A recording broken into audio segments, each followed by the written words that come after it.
Okay, ఏంటిదండి ఇది? విస్తరాకు పులావ్. విస్తరాకు పులావ్ అంట. చిన్నప్పుడు చూసాం ఇలాంటి విస్తరాకులు అవన్నీ, ఎప్పుడో కుట్టుకునే వాళ్ళు కూడా. సో విస్తరాకు పులావా? చూద్దాం. మంచిగా పొట్లం చేసి విస్తరాకులో పొట్లం కట్టేస్తున్నారా? పెట్టేసాడు.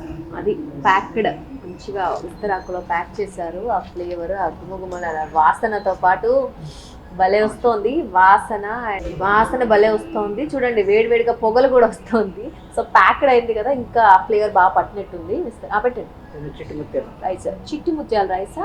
ఓకే, చిన్న చిన్న భలే క్యూట్ గా ఉన్నాయండి. చిట్టి ముత్యాల రైస్ బాగా ఫేమస్, మనందరికీ తెలిసిందే కదా. సో ఇది చిట్టి ముత్యాలు విస్తరాకు పులావా? చాలా చాలా. సో ట్రై చేద్దాం. యాక్చువల్గా మనం ఇంట్లో సాదాసీదాగా భలే చేసుకుంటాము కదా, అంటే ఇంట్లో వాళ్ళందరికీ నచ్చగా.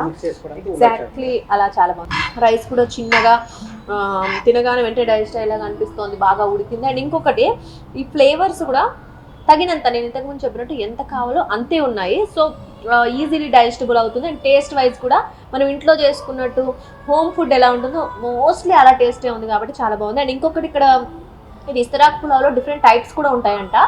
చికెన్ ఇస్తరాకు పులావ్ ఉంటుందంట, మటన్ ఇస్తరాకు పులావ్, ఇలా మీకు కస్టమైజ్, అంటే కస్టమర్స్ ఏది ఆర్డర్ చేస్తే అది ఇస్తారంట. సో మస్ట్ ట్రై ఐటమ్ అండి ఇది నిజంగా.